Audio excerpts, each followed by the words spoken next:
बिस्मिल्लाहिर्रहमानिर्रहीम। Question number 3, find LCM of following expression by using prime factorization method. LCM least common factor को कहते हैं जिसमें common और नॉन कॉमन फैक्टर दोनों को लिया जाता है। तो पार्ट 1 है क्वेश्चन नंबर 3 4.3 एक्सरसाइज का 2a² b 4ab² 6ab। तो फर्स्ट पार्ट में 2a² b का हमने क्या कर लेना, इसको ब्रेक कर लेना है। 2 इंटू ए 2 टाइम है, ए क्रॉस बी लिख लिया। 4 को कैसे ब्रेक करेंगे, 2 इंटू 2, ए को 1 टाइम बी को 2 टाइम लिख लेंगे। 6 को कैसे ब्रेक करेंगे, 2 3 ज़ार 6, ए 1 टाइम बी 1 टाइम आ जाएगा। तो आपने क्लियरली आपको नज़र आ रहा होगा कि इसमें कॉमन एलसीएम निकाला जाता है common factor multiply by non common factors. तो कॉमन फैक्टर क्या है, 2 आपको नज़र आ रहा है क्लियरली, ये कॉमन है। ए भी आपको क्लियरली नज़र आ रहा है, ए भी कॉमन है और बी भी कॉमन है। 2 इंटू ए इंटू बी। ओके, बाकी जितनी वैल्यूज़ बच गई हैं वो नॉन कॉमन फैक्टर्स हैं, वो मैंने लिख ली हैं। 3 इंटू 2 इंटू ए इंटू बी। तो इन सारों को आपस में क्या लास्ट में मल्टीप्लाई कर दिया जाता है। 3 2 ज़ार 6, 2 ज़ार 12, ए और ए² बी एंड बी² आ जाएगा। इस तरह से आप एलसीएम फाइंड आउट कर सकते हैं। ओके जी, पार्ट 2 है जिसमें आपको x² plus x comma x³ plus x² नज़र आ रहा है। तो सॉल्यूशन में x² plus X is equal to, इसमें से आपको क्लियरली नज़र आ रहा है सिर्फ x ही कॉमन आ रहा है। तो x कॉमन लिया तो x प्लस 1 बच गया। और पार्ट 2 में x³ प्लस x² में x² कॉमन लिया, x प्लस 1 बच गया। एलसीएम निकालने के लिए common factor multiply by non common factors होते हैं।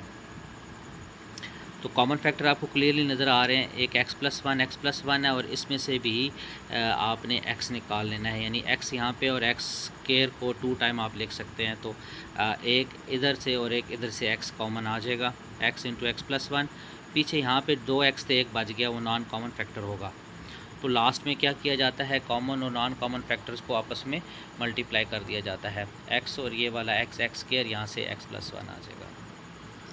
पार्ट 3 है a² minus 4a plus 4 and a² minus 2a। Solution में a² माइनस 4a प्लस 4, ये तो एक फार्मूला ऊपर नज़र आ रहा है, a माइनस 2 का होल स्क्वायर। बट इसको फैक्टराइज करके करेंगे कि 4a को हम ब्रेक कर लेंगे, 2a माइनस 2a, यानी 2 माइनस का 2 माइनस का 2 माइनस का 4a, 4 1 ज़ार 4 और 2 2 ज़ार 4 आ जाएगा। इन दोनों में से कॉमन लेंगे a माइनस 2, इसमें से 2 कॉमन लेंगे a माइनस 2, और इन दोनों में से a माइनस 2 कॉमन आ गया और a माइनस 2 आ गया। ओके, a माइनस 2 आ गया।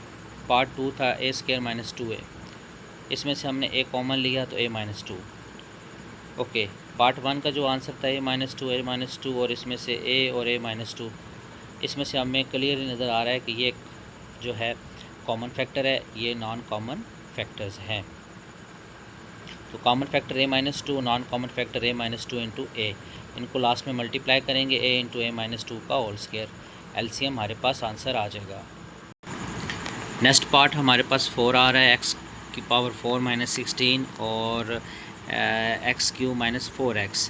x की पावर 4 माइनस 16 को मैं ब्रेक कर लूँगा, x² का स्क्वायर माइनस 4 का स्क्वायर। ओके, इस पे मैं आइडेंटिटी यूज़ करूँगा, a² माइनस b² वाली, a plus B A minus B, A plus B A minus B. याद रखना a जो है आपका x² है। ओके, इसको एज इट इज़ लिख लेंगे और इसको मैं क्या करूँगा, फिर अगेन आइडेंटिटी बनाने की कोशिश करूँगा। x² लिख लिया और 4 को मैंने 2 का स्क्वायर लिख लिया। तो a² माइनस b² को a plus B A minus B, यानी x प्लस 2 x माइनस 2 लिख लिया है। ये तो था हमारा पार्ट 1 का सोल्यूशन। सेकंड पार्ट है x³ माइनस 4x, इसमें से क्लियरली हमें x कॉमन नज़र आ रहा है, x² माइनस 4 बच गया।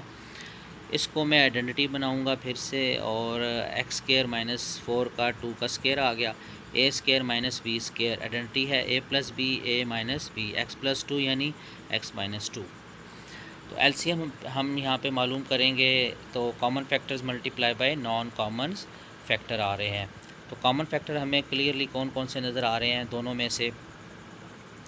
ओके, यहाँ से हमारे पास x प्लस 2, यहाँ से x प्लस 2, यहाँ से x माइनस टू, यहाँ से x माइनस टू, ये तो हमारे पास कॉमन फैक्टर्स आ गए।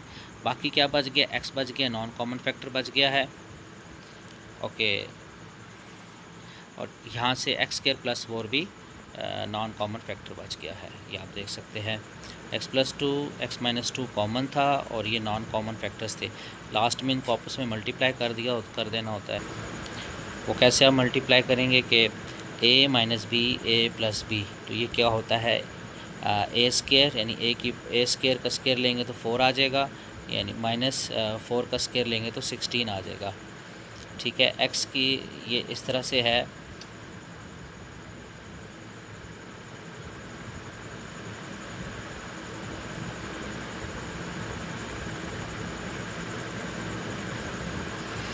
अब आपको समझ आ गई होगी, ये आइडेंटिटी है बेसिकली जो क्लोज की है मैंने। तो इस तरह से आपका एलसीएम जो है x इंटू एक्स की पावर 4 माइनस 16 आ जाएगा। नेक्स्ट हमारे पास पार्ट 5 आ रहा है, 16 minus 4x square comma x square plus X minus 6 and 4 minus x square. इसका पार्ट 1 है, 16 माइनस 4x स्क्वायर में से क्लियरली हमें नज़र आ रहा है 4 कॉमन आ रहा है, 4 माइनस एक्स स्क्वायर बच गया। इसको मैं आइडेंटिटी इस्तेमाल करूँगा, 2 का स्क्वायर बना लिया एक्स का square, a plus B, A minus B, यानी 2 plus X, 2 minus X. Identity मैंने यूज़ किया है। Second part X square plus X minus 6, इसको मैं फैक्टराइज करूँगा लाइक दिस वन। ऐसे नंबर हमने चूज़ करने हैं कि 3 में से 2 निकालें तो x आ जाए और 3 2s आर 6 आ जाए। इसमें से x कॉमन लिया x प्लस 3, यहाँ से 2 कॉमन लिया x प्लस 3, इन दोनों में से x प्लस 3 कॉमन लिया x माइनस 2 बच गया। और थर्ड पार्ट है 4 माइनस एक्स स्क्वायर, इसको मैंने आइडेंटिटी बनाई है, 2 का स्क्वायर माइनस एक्स का square, a plus B, A minus B, यानी 2 plus X, 2 minus X. LCM मालूम करने के लिए common factors multiply non common factor. Common factor आप देख सकते हैं कि तीनों में एक तो 2 प्लस एक्स और 4 नॉन कॉमन फैक्टर नज़र आ रहा है, 2 minus x, 2 minus x common और 2 प्लस एक्स या x प्लस 2 कॉमन आ रहा है, और नॉन कॉमन जो है 4 इंटू एक्स प्लस 3 आ रहे हैं। तो लास्ट में इनको मल्टीप्लाई कर देंगे, ठीक है, तो हमारे पास आंसर आ जाएगा।